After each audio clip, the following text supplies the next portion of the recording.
klidovou tepovou frekvenci, víš, jsem se ptal, jakou má. To nějaký zajímavý. Kolik máš ty? Já nevím, já nemám hodinky. Ty nemáš hodinky. No, tak to nemůžeš ani vědět, jak se cítíš, vole. Takže ty ani nevíš, jak jsi se vyspal, vole. Ne, já to neměřím, já jsem to nikdy neměřil. No jasně, vole, ale to seš prdeli, že jo? Protože jak to nemáš změřen, tak nevíš, vole. A já jsem možná rád. No tak já si teďko z toho dělám jako legraci, protože jako mě až děsí, vole, kam jsme se dostali, že ty ráno vstaneš a jdeš se podívat, jak jsi se vyspal, chápeš? Místo toho, aby, vole, jo, super, vole, jedu, tak ne, jdu se podívat, jak jsem se vyspal. Katastrofa. A ty si vím, že jsi třeba jako dobrý, ale vidíš tam na těch hodinkách, že to mělo být na... Tak je to úplně rozesere. No a však je to, ale to je blbost. Důležité je, jak ty se, jako takhle, já samozřejmě ty hodinky jako mám. Osvědčilo se mi koukat na to jako zpětně, že opravdu nekoukám, jak jsem se vyspal dneska ráno, ale kouknu se třeba teď, když se snažím zlepšit ten spánek, tak kouknu se za posledních 14 dní si to jako prolistuju, jestli to má, jakou to má tendenci a jestli ten spánek je jako lepší, než býval. Tak pak asi jako to dává smysl, ale je na houby, jak moc nás to ovlivňuje. Na hovno je, jak moc jsme odpojení jako od sebe, jako od toho vnitřního, protože nejlíp by si měl vědět ty, jak jsi se vyspal, a ne tvoje hodinky. Zdravím vás, dámy a přátelé. Je to dlouhá doba, co jsme se neviděli, takže takhle uprostřed prázdnin jsem si dovolil jedno tréninkový video. Dneska máme 12 týdnů přesně, je to přesně 12 týdnů do Eagles Prague Pro. Ranní váha 135. Teď mi úplně najelo takový to. Přibral jsem od loňského roku 3 kila a za posledních 10 let jsem přibral tolik a tolik kilo. A na příští rok určitě udržím a přiberu další 3 kila. Tak tímhle vás krmit už nechci, protože to už je mi trošku málo. Chtěl bych něco víc. Dneska je trénink pull. Záda bez bicepsu, dneska máme záda, zadní delty, zpřimovače. Uvidíte, je to trénink, který je zpátky hozený trošku do módu tréninku od Johna Quinta, takže jsou tam rehabilitační, jsou tam funkční věci, jsou tam zapojené rotační věci. Budeme komentovat asi v průběhu. Vojta se mě bude ptát, protože ten nebude vůbec vědět, co dělám. Tak se mě zeptáš, já to řeknu a máme hnedka content. Takže jsme dobrý, jsme v pohodě, tak jdeme na to.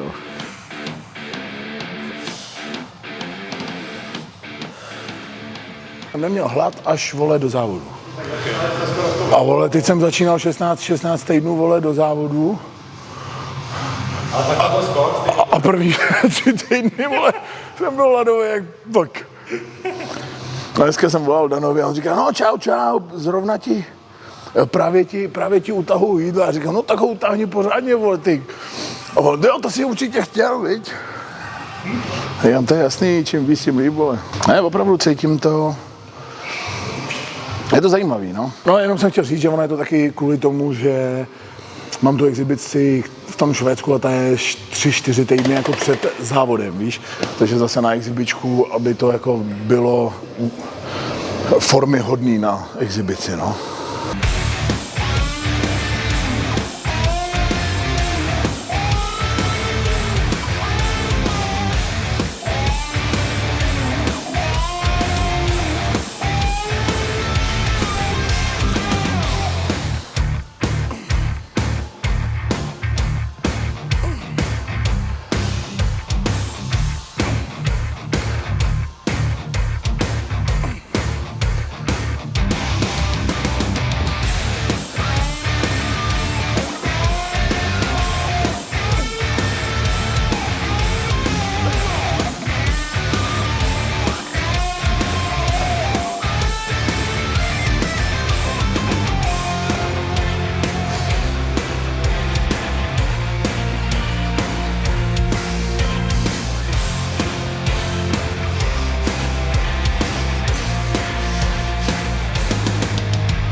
Já vím, že už jsem to u tebe jednou viděl, ale mě prostě svěrací kazajka. Tohle je kontrolovaná kloubní rotace na hrudní páteř, která se dokáže pohybovat kromě ohýbání i rotací. Vlastně máme to stížený o tu odporovou gumu, kterou se neustále snažíš překonávat. A tohle jenom, abys ses dobře zafixoval, zatlačil a dokázal dobře navnímat všechny ty struktury, které se tam zapojují. Od břicha, šikmých, latissimu, mezilopatkových, hrudních a to vše. Takže vlastně ten největší princip, proč to vlastně děláš? Jak by Je to kontrolovaná kloubní rotace. To znamená, že udělám rotaci v tom segmentu té hrudní páteře, což je extrémně zdravý pro ní. Tím, že tam mám tu odporovou gumu, tak navyšuju vlastně tu intenzitu, kterou tu kontrolovanou kloubní rotaci dělám.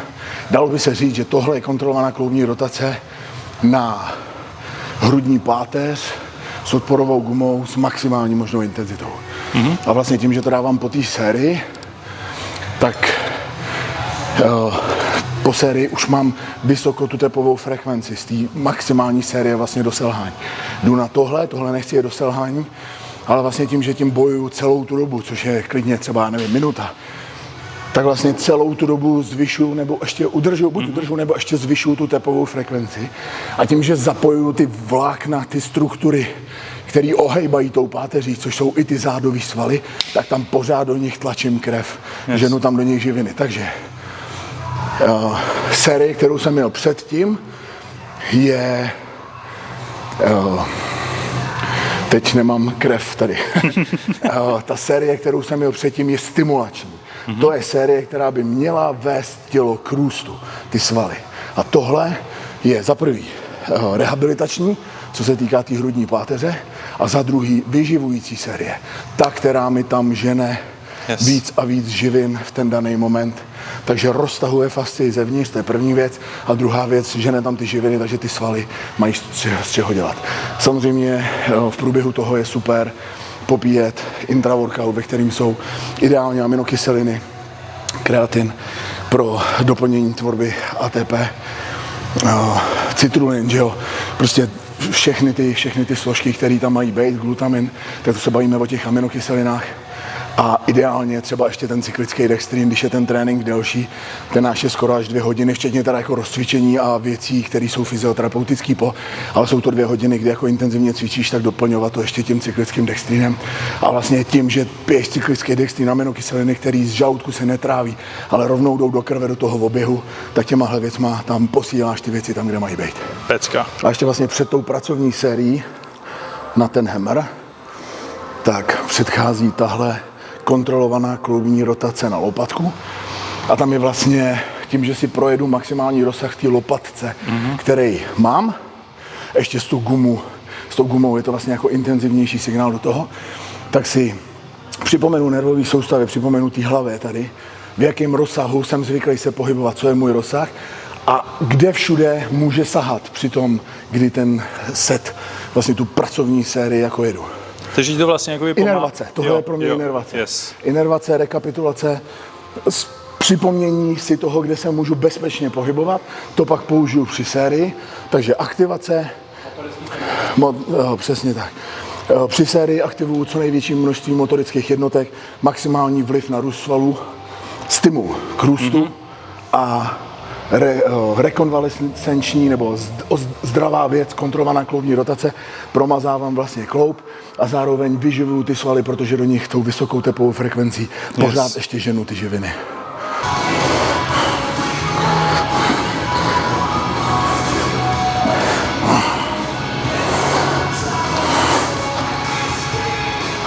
Rozlišuješ vůbec něco ještě, jako co je oblíbený cvik, anebo už vůbec? Už prostě jedeš, co je plán, co potřebuješ, co musíš? Tak já si ty tréninky dělám jakoby sám. Je to... Teď jsem chtěl říct ideální kombinace, jo? Takže za to bych si sám nafackoval, protože to neexistuje, ale já vlastně mám za to, že teď je to pro mě ta nejlepší možná, a je to kombinace tréninku od Johna Quinta kombinace, kde zapojuju vlastně do toho progresivní přetížení, cviky, který mě sedí, který mi dávají smysl. Dám příklad, jo. Od Johna jsem nikdy neměl nic izolaterálně na latissimus. Latissimus je sval, na který se soustředím nejvíc a vzhledem k jeho funkci, tak tam kromě toho, že jedu obouma rukama, potřebuji jet aspoň jeden cvik v tom tréninku zad, unilaterálně, protože ten latissimus vlastně přitahuje paži k tělu a dělá tu mírnou, vlastně to jakoby, ona je to svým způsobem rotace. A rotace toho latissimu, protože latissimus, když se stáhne do kontrakce, tak má tendenci vyrotovat ti s tím trupem. Takže vlastně to tam jako zařazuju. Takže je to kombinace tréninku od Johna Quinta, kombinace od Dana, tím, že tam zapojuju to progresivní přetížení, po půl kile přidávám bla. A tím, jak si to dělám sám, tak volím cviky, který mi sedí, který dobře cítím a který mě baví. Jo. Takže mám třeba 1-2 cviky, který bych úplně nejel, ale nemám nic lepšího místo nich, tak je jako dávám, jako takový nutný zlo, ale jinak ne. No, naopak, já bych při tom tréninku zatěl, vole, 10 cviků. Víš, mě trénink, co se stalo, to je vlastně jako skvělý, protože trénink zad je můj nejoblíbenější, což v momentě, kdy je to tvoje jako slabina, jako nejlepší možná kombinace, je to fajn, mě to baví, chodím na ně rád. A jel bych toho radši mnohem víc, ale zároveň vím, že čím víc toho pojedu, tím méně dokážu vložit do toho jednoho. Takže právě radši zvolím 3 cviky, kterými sednou jak prdel na hrnec, těm dám max a jdu domů. Jo. Třeba konkrétně tenhle cvik jdeme po druhý. No, takže se v tom jako hledám, víš. Protože jsem chtěl původně dát jednoručku, ale ty vole na ten latissimus, abych se tam opravdu jako izolovaně do toho dostal, tohle cítím mnohem líp, no, takže je to takový, že moje ego by chtělo pro tebe na kameru, pro Nikču na foťák, pro sebe, pro fanoušky na Reelska, vole, a na kotiny táhat v přítahu 70, 80, jako jsem byl zvyklý. No, jenomže bohužel u toho obrázku by to skončilo a nic by se jako nezměnilo, takže jsem musel skloupit uši a dělám to, co mi dává smysl, no. To, co je vlastně nejvíc přínosné. Jo, hele, prostě. já ty vole, teďko jsem vlastně úplně nadšený třeba vole ze stroje, jako je tenhle Arsenal, protože ty vole tam si dáš 2 kotouče, jeden na každou stranu. A je to těžký jak svině, takže ty se nenadřeš tím, že tam nakládáš jak blb. Není to bohužel teda na Instagram nic moc jako hezkýho. Asi by bylo fajn, kdybych jel full stack, ale to pro mě jako není to, co potřebuju, že jo. Takže zatím pořád ještě dělám bodybuilding a ten je prostě o tom sice cvičit s těžkýma váhama, souhlasím, co nejtěžší váha jde, co nejlepší technika jde, ale zároveň cvičím daný sval, tak to nekompenzovat ničím jiným. Kulturistika není o tom udělat pohyb s činkou z místa A do místa B. Od toho je crossfit, když to chceš dělat víckrát. Od toho je, jsem chtěl říct strongman, ale myslím jako powerliftery, když to chceš udělat jednou a na max. Ale kulturistika je něco speciálního, jako strongman, vole, je speciální, crossfit je speciální, powerlifting je speciální, taky ta kulturistika a je dobrý na to nezapomínat. Prostě ego je fajn, když tě tam do toho žene, tak je to dobrý pomocník. Ale v momentě, kdy to bude příště, vole, máš tam málo, no, tady, oni si budou myslet, že fuck off, ty vole, myslete si, co chcete, já dělám kulturistiku a dělám ji tak, jak chci já. Tak. No ale tím fuck off nemyslím jenom lidi za kamerou, ale i toho, co má tady to letní sídlo, vole, víš? Na srdci, vole. No, tak jdeme na to. Nikdo jako Ronnie Coleman se doteď ještě nenarodil, aby dělal kulturist, nebo takhle. Nenarodil se ještě nikdo jako Coleman další, aby kulturistiku dělal, aby jsme o něm věděli, vole. Protože tam bylo ve své podstatě všechno špatně a na druhou stranu všechno dobře, že jo. On jel, vole, extrémně těžký váhy, jel extrémně velkou intenzitu díky těm váhám, ale on nikdy nejel nic do selhání. Nikdy. To znamená, že na ten jeho potenciál, intenzita je o tom, pro koho. Pro mě je intenzivní tohle, ale to, co je pro mě intenzivní, pro Ronnieho Colemana nebylo, že jo? Jasně. No a Doriana tam dával, ne? No, jasně, Dorian. Jeden chodí, druhý ne. No, ale to není o přístupu, o tom, jestli jel víc objemu práce, nebo to je prostě o té kombinaci, protože Coleman, vole, nejel tu techniku takovou, jaká by měla být. Ten Yates se soustředil na techniku. Takže Yates měl lecos utrhanýho, Coleman ne. Ale zase ten kloubní aparát, nebo respektive ta opěrná soustava, krční páteř, vole, dostala úkol jména, tím to tam prostě nějak naházel, vole, mnohem větší čočku. Ale je to na jednu stranu krásný, na jednu stranu je to vlastně docela hovno, vole. Ale každý z nás je originál. Každý z nás si za prvý musí zvolit svoji cestu, protože nikdo si ji za tebe nezvolí. Za druhý musíš nést následky toho, co jsi si zvolil. Je to tak? Dobrý je, že cokoliv v životě se ti děje na hovno, je skvělá věc, protože víš, že děláš něco špatně. Není nic lepšího. My jsme se o tom bavili s Tomem. Ty vole, chyba je to nejlepší, co tě může potkat. Když dítě se snaží chodit, vstát, tak padá. A každý padnutí je chyba. Ale bez toho, aniž by padal, se v životě nenaučí chodit. 15 až 16 tisíc pádů. No, mazec, a tak to je. A my jsme najednou vyděšený z toho, ty vole, že se mi něco nepovedlo a jdu se pověsit, vole, protože končí svět, že jo. Všechno je v prdeli. Co si lidi pomyslí? No, hovno, vole. Všem je to hlavně úplně. Jasný, všem je to uprdel, akorát, že my si myslíme, že na nás stojí svět. Ona nás stojí pro nás, vole. Ale jinak v tom světě jsme hovno, že jo, nic. Je to těžký být někdo a zároveň nic.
Takže teď dáme horní kladku na vršek zad a zadní delty. To znamená mírně zakloněný trupem, adaptér Dčkovej, takže nebudu to držet přímo takhle neutrálně, ale tak nějak přirozeně. Tahat to malinko vejš do těch středních trapezů a do zadních delt. A pojedu 2 pracovní série. Ta první bude rovnou pracovní, protože pojedeme pomalý vlákna. To znamená, že budu cílit cca na 20 opakování, takže 75 kg, cca 20 opakování.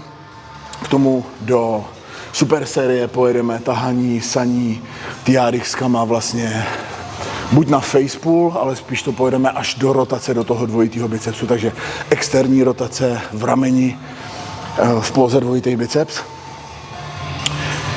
Zase pomalý vlákna, série na stimulaci svalů, rotační, na rotační systémy budou ty TRX-ka, s tím, že zase držím tu tepovku vejš, takže tam ženu tam ty živiny, ale je to především z té rehabilitační a zdravotní stránky věci. Vždycky, když můžete, zapojte do tréninku rotační struktury. Je to to nejlepší, co můžete udělat, protože pokud vás nic nebolí, tak vám to udrží stav, kdy vás nic nebolí. Pokud vás něco bolí, tímhle si můžete jenom pomoct. Posílíš rotační věci, většina lidí trpí na ty vazy, na ty klouby. Já, protože dřív jsem to nedělal a cvičil jsem jenom lineární pohyby. Tak a teď se odvážu, protože vám to vlastně musím vysvětlit. Z anatomického hlediska máš první kost, opěrná soustava. Kost s kostí je spojená kloubem. Přes ten kloub je taková pojivová tkáň, nazývaná kloubní pouzdro, která vlastně už má, je to pojivová tkáň spojená se svalama, takže má interakční schopnost. Přesto jsou rotační systémy, takže dříve se kost uměla pohybovat takhle, než takhle. A teprve potom lineární, jako je třeba biceps, triceps, nebo cokoliv jiného, předkopy, zakopy a další cviky. Od podstaty anatomie nejdůležitější je to, co je uvnitř. To znamená kosti, klouby, rotační, nebo kloubní pouzdra, rotační systémy a teprve potom jsou svaly. My všichni v posilovně cvičíme, aby jsme dobře vypadali. Bohužel, to, co je nejvíc vidět, to, co nám dělá ty krásné postavy, jsou lineární svaly. Je to hezký, je to super, já neříkám, abyste to nedělali, to je v pořádku. Chcete vypadat dobře, musíte cvičit lineární struktury, svaly, biceps, triceps, quadriceps, latissimus, nevím co všechno. Ale pokud chcete být zdraví, abyste i ty lineární svaly mohli cvičit dlouho, zapojte tam rotační struktury. Ještě jednou zapojujte rotační struktury a posilujte pojivové tkáně. Sledujte můj kanál, sledujte můj YouTube, protože já vám postupně dávám možnost do toho nahlídnout trošku víc, než třeba doteď jste měli příležitost. Jdu na pracovní sérii.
Jak to bylo od kabátu?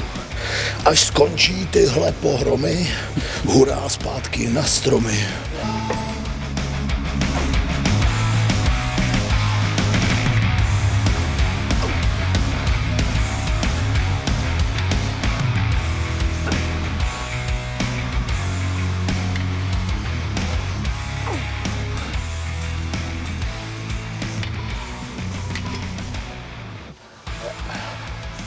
Ještě jsem chtěl říct k těm rotačním věcem, těm rotačním cvikům v průběhu toho tréninku. Já je zařazuju, protože mám problémy s ramenama, nebo trpěl jsem na ramena. Okamžitě, když jsem vrátil do toho tréninku ty rotační věci, okamžitě se mi ulevilo v tom, že po tréninku, v den tréninku pak, mimo trénink, necítím žádnou bolest ramen. Dřív to byla chronická věc, která po tréninku trvala třeba 1-2 dny. Tomáš má zdravý ramena, má extrémní rozsah v ramenou. Ale ke konci objemové fáze, dokud jsme jeli bez těch rotačních věcí, tak si cítil, začal si cítit bílý taky, vole. No vidíš, jsem mimo. Tomáš začal cítit ke konci objemové fáze, když jsme jeli bez těch rotačních věcí, začal cítit rameno. Nasadili jsme tyhle věci a jak dlouho to trvalo? Týden, dva a byl bez bolesti. Neříkám, že to je lék na všechno, ale dává to kurva smysl. Mm-hmm.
Dámy a přátelé, já vám děkuju, že jste schlídli tohle video. Máme konec, je krásný prázdninový den, takže já mířím domů, protože je neděle dneska, tak jdu domů věnovat se rodině.